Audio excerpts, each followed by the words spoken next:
Hello there everybody, welcome back to the channel. Dodgy Gamer here, bringing you round 2 of our Euro 2020 challenge here on FM21. Now if you saw my announcement video over the weekend, you'll know that I'm managing Sweden, and I've got the right shirt this time, fantastic, and our challenge is the Flying Keeper challenge. That means I don't actually have to win the Euros with Sweden. What I do have to do is get my goalkeeper to feature amongst the tournament scorers. But before we get into the action and pick the squad for this challenge, just a quick reminder, this is your one-stop shop for all things international management on Football Manager, as well as this particular challenge with Sweden. We've got weekly challenges all the way through to the end of the Euros. We might slip in a Copa America challenge somewhere along the way as well. We've also got Let's Plays on the international scene. We've got experiments with international teams. We've got guides to international management. We've got custom competitions, all sorts of things here. So if that's your kind of thing, hit that like button, subscribe to the channel, get the bell on for notifications. So my first task is going to be to scour the national pool for Sweden, look at all the goalkeepers, see if we've got anyone there who's capable of, taking a good penalty or scoring from a free kick, because that's part of the challenge. I have to play my goalkeeper as a goalkeeper. I can't put them on up front for the final 20 minutes of a game. I've got to play them as a goalkeeper and try to get them to score whilst playing their regular position. So could be from a penalty, could be from a free kick. I've never seen a goalkeeper score in FM from open play, but I guess it must be possible. So think great Swedish keepers, and I think Thomas Ravelli, partly because of my age, being a young football fan in that first half of the 1990s when Sweden had a pretty good team, and partly because when I think about it, he's honestly the only Swedish keeper I can name. Now, eccentric as Ravelli was, turns out in his career, he never scored a goal. Now, I did look up a list of goal-scoring goalkeepers, found it on Wikipedia, because, of course, Wikipedia would have a list of goal-scoring goalkeepers. And while some Swedish keepers over the years have scored never more than a few goals over the course of their career, looking at the information on Wikipedia, it's the classic kind of goalkeeper goal, a penalty when you're 8-0 up against some small team in a cup game, or coming up for a corner in the final minutes when you're chasing an equaliser or a winner, or scoring a fluke goal from open play. Sweden does not have a Rodrigo Senni or a Jose Luis Chilavert or a Jorge Campos. By the way, in case you're wondering why there's no green screen today, well, the shirt, it's yellow and blue and not green. It doesn't really show up on camera, but it does have these kind of slightly shiny horizontal stripes on it. And when I've got my lights on them and the green screen filter on, it causes havoc. It makes me look like I've got some crazy animated shirt design. So we'll manage without the green screen for this episode. But anyway, I've named my squad, as you can see. So the goalkeeper I've gone with is not this one. This is Robin Olsen, first choice keeper, as you can see, 42 caps. But penalty taking 4, free kick taking 1, eccentricity, which is something I definitely look for in a flying keeper, 6. So probably not going to be you, Robin. Now, Carl Johan Jonsson, bit more promising, penalty taken 4, free kick taken 7, eccentricity 10. So he was a candidate, but I decided if I'm going to make my own flying keeper for Sweden, I should go with someone who's on the periphery of the squad. So we've gone with this guy, Jacob Rene. Now, he has played for Sweden before. He's got 3 caps. Penalty taken is only 2. But he's got free kick taken of 8, which was, up there with the best amongst the Swedish keepers. There were some with 9 or 10, but they were players at like 2nd or 3rd tier clubs in Sweden, or young players like 17-year-olds. So we weren't going to go that crazy. He's got eccentricity of 11, so it's a little bit more. But he's decent passing on the ball. He's got that tendency to rush out, so he's got high composure as well. Concentration, decisions, those are all decent, so I'll be looking for him to be our flying keeper. Now, the rest of the squad, I've gone for a mix of youth and experience, so we've got the likes of Lustig and Grandfist in here, a combined age of 70 between them, but they're going to bring invaluable experience to this tournament. But then we're also bringing in some youngsters like Jans Kajust, useful in a tournament like this for his versatility. We've got Svanberg in as well from Bologna. Kulusevski from Juventus, 21 years old, so we'll be playing him out on the wings. And of course up front, Alexander Isak, Real Sociedad player, the most promising young striker in the Swedish squad. A couple more old hands to mention. Marcus Berg at 34 is going to be a backup striker. And although he's carrying a knock coming into the tournament, Sebastian Larsson will be part of our team as well. 118 caps. We're going to need that experience. A couple of friendlies lined up, Holland and Belgium, and then our group, we've got Slovakia, Spain and Poland in Group E, of course, so we'll be targeting the Slovakia and Poland games as the key ones in which to get results.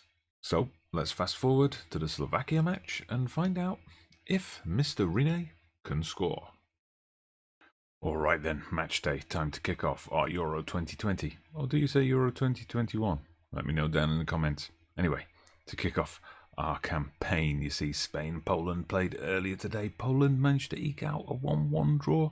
Had a man sent off, could have been different otherwise. We played our friendlies. We lost both of them. So we lost to Holland 2-1. That was a tight game though. As you can see, I think, if the webcam's not blocking it, 89th minute winner for them. After we held the lead for a good portion of the first half, penalty to get the equaliser. But then we travelled to Brussels to take on Belgium, and we suffered. We did get them to 2-1 early in that second half. Kulusevski scoring his first goal for the club, but they put the pressure on late. Lukaku and Origi. Making the score, the match performance wasn't actually that bad. The scoreline makes it look worse, but no penalties for us, no free kicks to see Rene in action. Well, I guess he's saving it for the Euros. So I'm going with my 4-2-3-1. I've used this in a few saves before. Always tweak it to suit the players, of course. One tweak I've made here is Rene is a sweeper keeper on attack.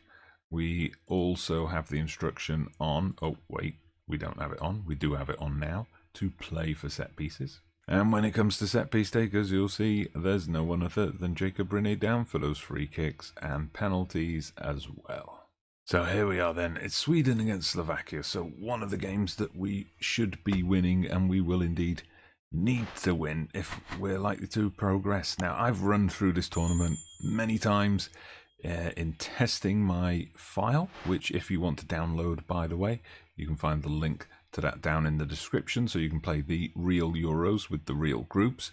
But yeah, I've played through this many times, both in testing and just play through and have a bit of fun. And oh, Isaac, oh, we've scored, it's a terrible error from the keeper. How did that happen? Oh my lord. Right, let's look at that again. Normal build-up, we're passing it around beautifully, and then Isaac turns his man, shoots, the keeper seems to stop it, and then he just steps behind the line. We'll take it. But anyway, as I was trying to say, I've seen quite often that 3 points isn't necessarily enough to get that best third place finish. I've seen many occasions where teams with 1 win, 3 points. Oh, as we take our second goal, Kulusevski. Nice one. We're only 5 minutes in. Right, here we go. We got the corner coming in. Ah, yes. But as I was saying, yeah, often 3 points isn't quite enough. Often those 4 third place teams are all on 4 points. And, you know, so we've got to get the win today. Isaac nearly gets us our third inside 10 minutes. But yeah, we've got to get the win today. Then we've got to target a result against Poland to guarantee going through. Oh, here we go. Rene taking the free kick. He has a shot. And, oh, it's gone just wide. Oh, that's good to see him up there taking the free kicks, though. Right, so we get to half-time. Still 2-0 up. All that action coming very early indeed. Right, so I went with the don't get complacent team talk. Because, you know, we wouldn't want Slovakia to score early in this half and then put us under pressure. Right, but here we go. 5 minutes into the second half. It's us, Sweden, with the ball. Larsen plays it out to Ekdal. Lustig to Kulusevski, who wasn't credited. Oh, is that a penalty? Oh, Jacob Bruni gets the chance to score immediately. Oh, let's watch this from behind the goal. Is he going to do it? Is he going to score? Oh, no. Oh, no, we missed it. Oh, unlucky. All right, just after the hour mark, Slovakia launching their first highlight attack, and they've scored a hint of offside there, maybe? Yep, the ref's going to review it. So I think this one's going to be disallowed. There we go. I knew it. I spotted that one. Mile offside. Right, Slovakia's starting to look a bit dangerous now. You've got to hope that we don't regret that missed penalty come full time. Anyway, they've got a very good position here. We've managed to deal with it, though. A long clearance. Unfortunately, Skirtle's mopping that one up. We couldn't get Isak on the end of it this time. But it's still, the threat's still there. It's Slovakia coming forward with the ball. Hamsik, we nearly intercepted that, but not quite. Duris again. Duris this time scores. Squeaky bum time. Right, so Forsberg's been struggling with a bit of a knock, so we're going to bring on Kajsen in his place.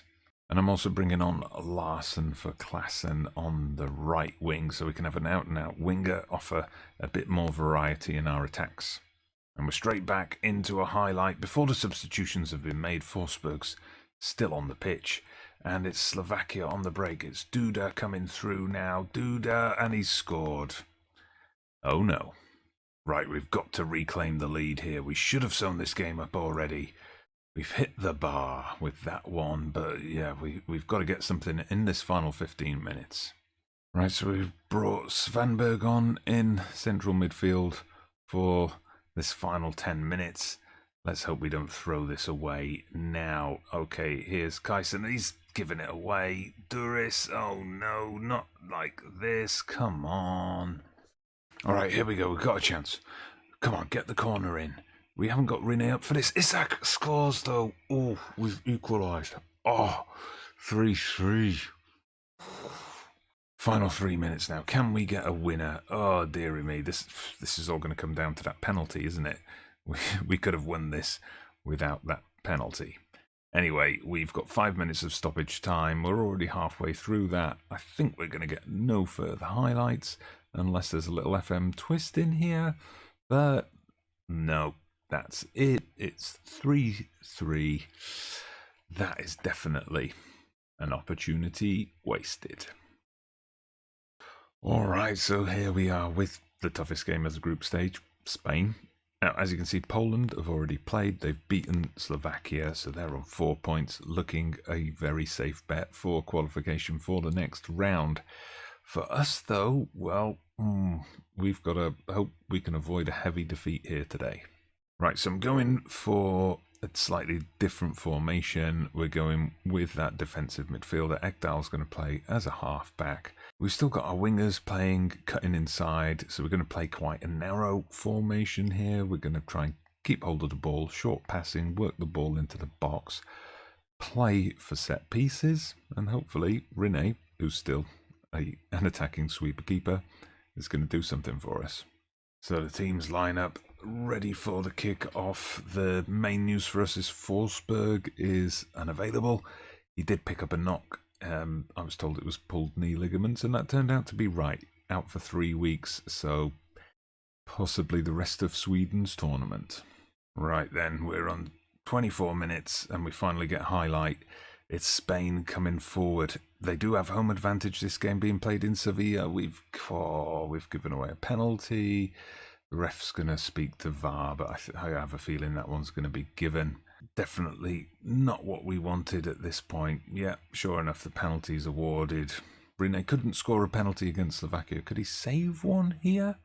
Let's see. No, he can't. Oh dear.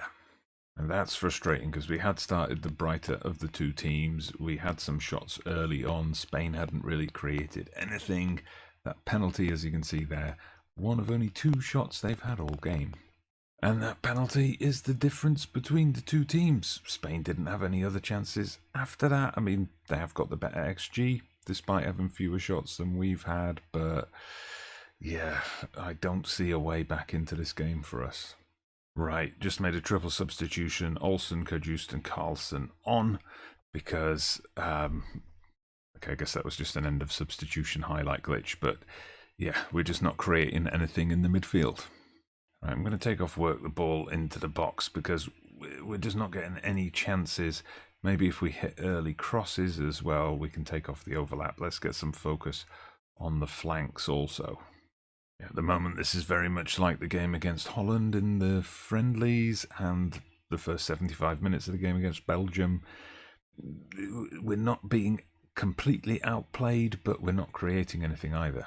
Right, so Larsen comes on the right for Kulusevski. Janssen comes on in defence.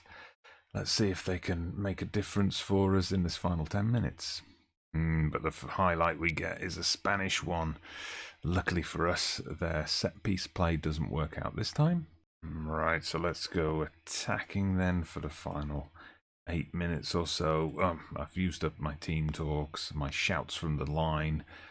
Oh, just 7 minutes left. Can we do anything?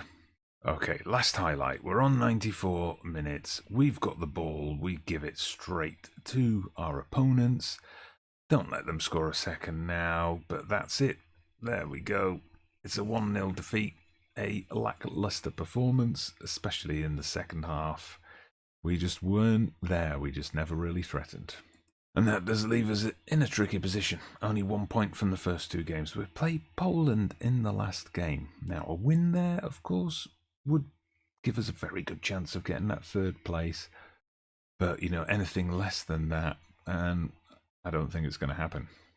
So we're going to come back in the next episode for that game with Poland. Fingers crossed that we can get a result from it. Let me know what you think our chances are down in the comments. But for now, thank you very much for watching and joining me today. Please don't forget to hit that like button if you enjoyed the episode. Subscribe to the channel if you haven't done so already. Get the bell on for notifications.